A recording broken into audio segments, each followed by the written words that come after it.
So how many people have ever had to make an important decision, a very difficult decision, and you didn't want to make the wrong decision, so you avoided making a decision? Anybody ever have that experience? How many people ever made a decision of something you wanted to have or do for yourself, but you had somebody in your life who disapproved or didn't support you? Anybody ever have that? How many people ever made a major life decision that you later regretted at some point? Anybody have those decisions? Kind of reminds me of this couple celebrating their 50th wedding anniversary. And when asked what the secret to the success of their marriage was, the husband responded saying, "When we got married, we agreed I would make all the big decisions, and she would make all the small decisions. So far, they have only been small decisions." Decisions. You know, decisions play a very big role in the quality of our lives and our level of happiness and success. In fact, you could say that our lives are the sum total of all the choices we've made and all the decisions that we have made. And I would say that the quality of the decision we make today will reflect the quality of the success we have tomorrow. Today, we are on week 4 of our 6-week annual series, The Songs of Life, where we take some famous songs and see what life lessons and spiritual teachings they have for us so we can live more full lives. So far, we've done This Is Me from The Greatest Showman. We've done Lean on Me by Bill Withers. Last week was Landslide by Fleetwood Mac Stevie Nicks. And this week is Easy on Me, the 2021 hit by Adele.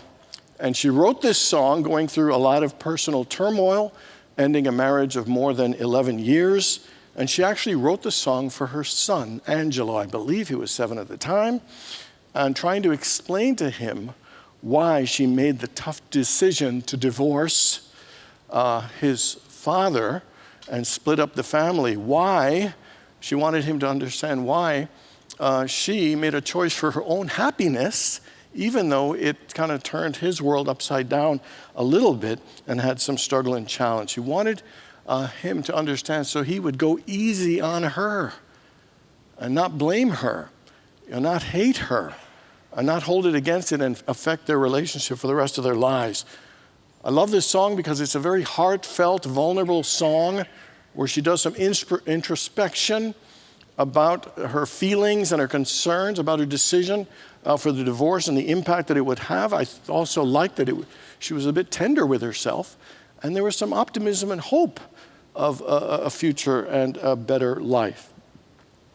I think this song shows us how to make some really hard and tough decisions, and that the necessary understanding, hope, healing, and compassion that is required for us to move through those tough decisions in as healthy and positive way as possible. So let's look at the life lessons and the spiritual insights that we can gain from this week's song, Easy on Me. You know, the thing is about life is that every single moment of your life, we're making choices. Every single moment of our life, we're making decisions. Some small decisions, some big decisions. Some inconsequential ones, some life-altering ones. And what I've come to realize is that no matter what is going on in our lives and the situations, whether things are going smooth and successful or they're challenging and bumpy, that we always have the power to choose. We always have the power to decide. And what a gift and power, creative ability we've been given to choose and to decide. You know, in the Old Testament it says, decide, in the book of Job, decide upon a thing and it will be established for you. That's how powerful it is for us to decide, have that ability to choose. You know, in the New Testament it says, choose this day whom you will serve. Choose how you are going to show up. Choose how you're going to react. When it says ask and you shall receive, it's saying choose. You decide what you want to ask for. When it says have a vision, it says you choose and get clear about what you desire.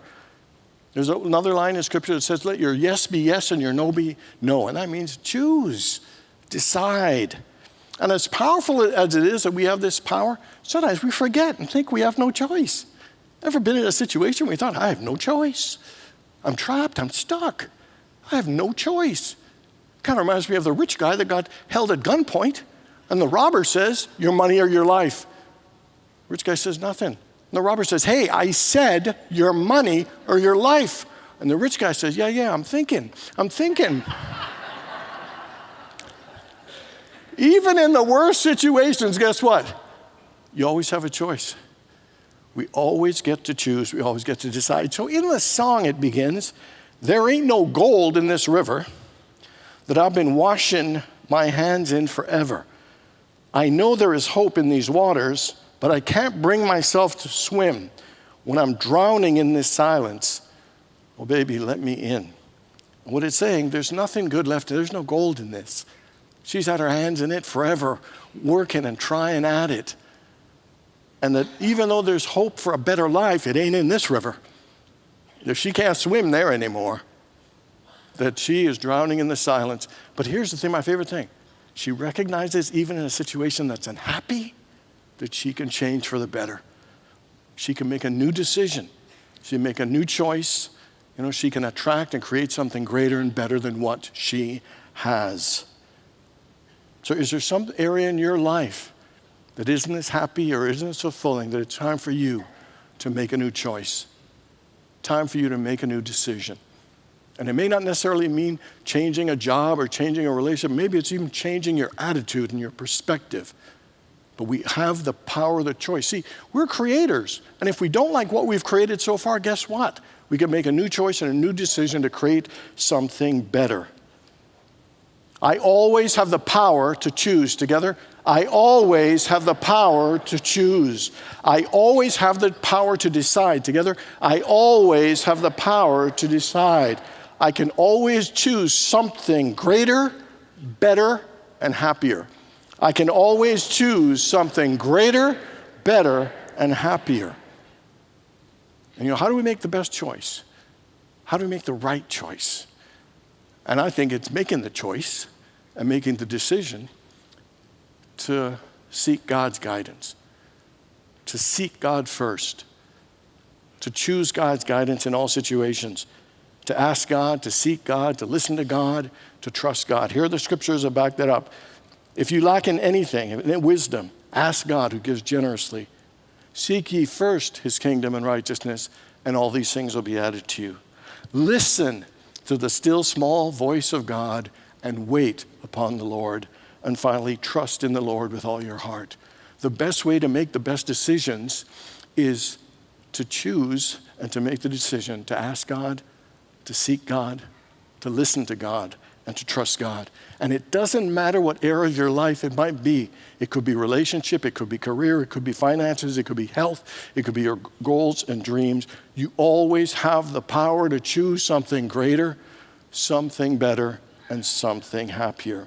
I can always choose something greater, better, and happier. Together, I can always choose something greater, better, and happier. And that's what I think this song teaches. You can always, no matter how sad or unfulfilling, no matter what it is, you can choose something greater, something better, and happier. And the next one is the role that acceptance, healing, and learning plays. I'll tell you more about that in a sec. How many people would say you make good decisions? Okay, about 5 people, great. How many people ever made a bad decision? How many people ever started out thinking, oh, this is the best decision I ever made. That's the best investment, the best opportunity, the best, most perfect person for me to date. 3 months later, you're thinking, what was I thinking? I always categorize that. You've heard it many times. We all have the category called, it seemed like a good idea at the time. We all have those. It's just a part of life. But here's the thing. All decisions, whether they're good, they're bad, they're indifferent, guess what? The number one thing about all decisions is they make things move. See, every decision that we make has consequences, has actions, has effects, has reactions. It changes the direction and the dimensions and the dynamics of ourselves and our lives and our relationships. And so because decisions move things and gets energy flowing, that 3 things need to happen. The first one is that we need to find acceptance about the decision that we make. Because when we make a decision, then dominoes will fall. Some people will be drawn out of our life. Some people will be drawn into our lives. We will change. Things will change in our lives. So we have to accept the decisions that we make. When she made that decision for her happiness, she had to accept the fact that that decision was also going to lead to some frustration and some discomfort of her child. We have to accept all aspects of when we choose to make a decision. And one of the things is that when we make decisions, sometimes we'll get resistance from people that they won't like it. Sometimes we get our own resistance. Sometimes resentment and regrets will pop up. So we need to have acceptance and make peace with the decisions that we make. Regardless of how they turn out or the different changes, we need to make peace and find acceptance, because decisions create changes, and changes need adjustment and an acceptance and a making a peace of those change. All that make sense? Please say yes, because that's all I've got. So the second thing is that because decisions shift things, it brings up our stuff. So with her, it brought up her stuff of feeling guilty that she chose her happiness over what affected her son. It also brought up her own grief about the loss of a relationship of 11 years. But it brought up even more for her. It brought up some of her childhood abandonment issues. Sometimes, when there's shifts in life, it brings up the stuff that we might have been, hiding or suppressing. And we have to deal with that. And whether it's shame or unworthiness, whatever it might be, guilt, it's important to not ignore those things, that we try to move on with the new change. We can't leave those things behind. We have to go up and heal them and do therapy or whatever we need to do to bring healing in those areas.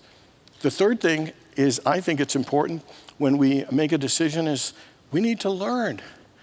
Because sometimes we always don't make the best decisions. We make the best decision with the information we had at the time. And that's why when she's singing this song and she's saying, I was just a child, I didn't get the chance to feel the world around me. Sometimes, we make the best decision that we can at the time. That's how you learn to make better decisions, by making bad decisions first. And we have to learn from them. When we make a decision, regardless if it's good, bad, or indifferent, it helps expand our awareness and our perspective, our consciousness, our mindset. We get to learn more about ourselves. It helps us grow. Here's what she wrote. I learned a lot of blistering home truths about myself along the way. I've shed many layers, but I've also wrapped myself in new ones, discovered genuinely useful and wholesome mentalities to lead with. I feel like I've finally found my feeling again. And I'd go as far to say that I've never felt more peaceful in my life. She made a tough decision, and she had to face it and accept and heal, and it helped her to learn and to discover more peace than she's ever had before. Sometimes these tough decisions, they're not easy, but they can help us heal and grow and develop. And she probably has a more fulfilling and wonderful life than before. Because she was willing to walk through this, she not only learned and healed, but she got a new hit record. And she's dating LeBron James's agent and attends NBA basketball games. I think her life has gotten better. And so choices and decisions that we make also make us, because they shift things and force us to learn, to discover new possibilities. So making decisions is important. Again, decide upon a thing and it will be established for you. It's important to make decisions and be decisive. How many people would say you're decisive? How many people would say you're indecisive? How many people are not sure if you're indecisive?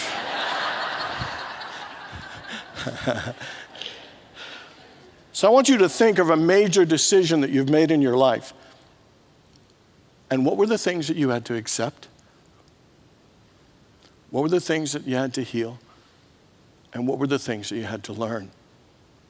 And I would suggest whatever important decision you might need to make now in your life, whatever new choice you have to make, I guarantee there'll be stuff that you'll have to find acceptance with. There is stuff that you will need to heal. And there are things that you will need to learn. But it's all a good and important thing. The last thing we're going to talk about is compassion.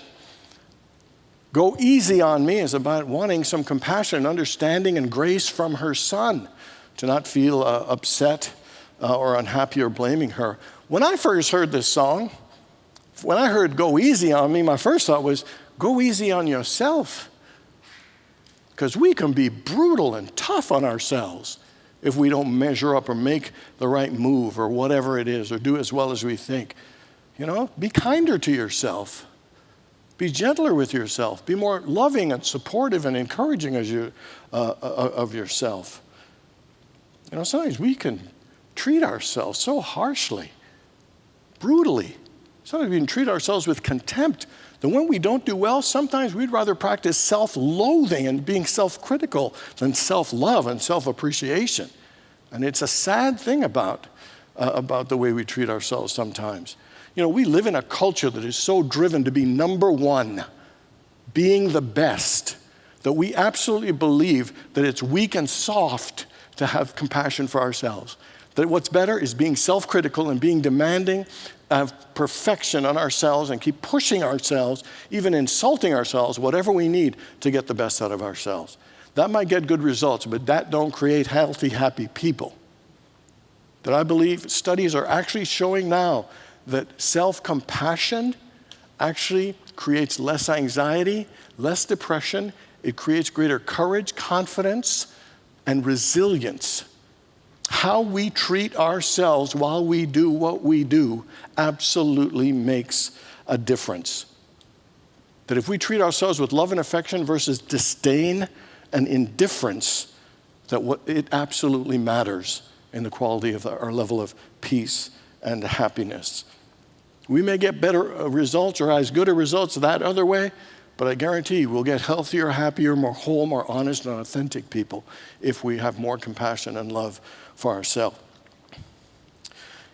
Self-improvement is great and important, but self-acceptance is also important. And it's not one or the other. We can actually have both. We can actually have great achievement and levels of excellence and still be loving and encouraging and supporting of ourselves. But it's a matter of what we're telling ourselves. Are you going easy on yourself? Or are you brutal or a little harsh on yourself? Because it does make a difference. I love that Eagles song, "Take It Easy." My favorite line is, "Don't let the sound of your own wheels drive you crazy." And it's the sound of our own wheels. Going easy on ourselves or going hard on ourselves is our own wheels creating that. So we can take it easy. We can go easy on ourselves. Anybody heard of Nightingale? Anybody saw that young lady with cancer who wrote the song called "It's Okay"? She was on America's Got Talent. She had breast cancer, and she was really struggling with herself. And she was mad that she was sad. And she was sad that she was mad that she was sad. The thing we could pour on. And she said it's like she discovered that people always think everything has to be perfect and fine and positive. They call it positive toxicity these days. And there isn't room and acceptance sometimes for feeling sad. Like you're not failing or doing something wrong, she said. If you're feeling sad, you're just feeling sad. And just because you're feeling sad doesn't mean you don't have hope or you don't want to do well or you can't be grateful. Life has a whole mix of all kinds of feelings and emotions. And pretending that it only has to be positive is not healthy. It's not a real life.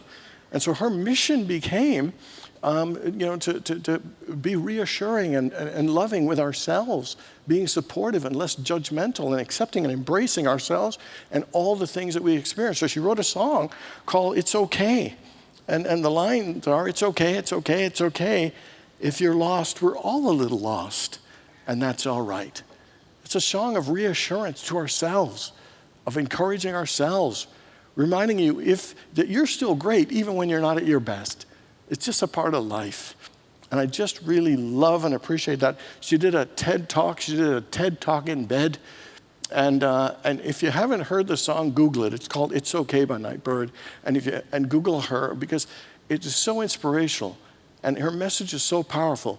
Unfortunately, she just died in February the 21st. But I was really touched and inspired by what she taught because I think we need a little humanity towards ourselves sometimes. We need a little more tenderness from ourselves. We need to be kinder and gentler and remind ourselves it's okay. You're all right. In fact, you're more than all right. You're pretty darn fine. And you're pretty amazing and wonderful. And we're the ones that need to deliver that message to ourselves. So this was her passion. There's 5 little steps of self-compassion. The first one is just self-awareness. Be aware of what you're feeling. Don't feel bad for what you feel, just to let yourself feel what you feel. The second one is to affirm that you're okay. Even if you didn't have a great day, you're okay.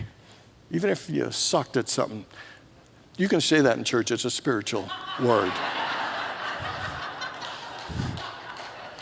And I have to remind myself, it's okay that I said sucked. And the third one is to think about how would you counsel and support a friend going through the same thing? Because I think sometimes we would be more supportive of a friend. Well, we need to treat ourselves that way. Another one is give yourself permission to not be perfect all the time. You know, you could still be wonderful and life could still be good, even if it's not perfect and we're not perfect. And the final one is write a note to your inner child and remind yourself how wonderful you are, as if you were talking to yourself when you were 4 or 5. You know, life isn't easy. We make mistakes and we get ourselves in all kinds of situations. But thank God, you know, God has given us the gift and the power and the ability to choose, to make new decisions and make new choices. And the 3 things you got to remember, first one is you have the power to choose. You have the power to decide. It never leaves you, ever. No matter what situation, you can make a new and better choice. The second one is the decisions make things shift and move that will cause you to have to find acceptance, healing, and learning. And finally, have some self-compassion. Be kinder and gentler on yourself and know that it's okay. You're okay. In fact, you're wonderful and amazing. And these are the 3 life lessons and the spiritual wisdom that we have gained from this week's Song of Life, and it is called Easy on Me. And I hope you'll be easy on you. God bless you all.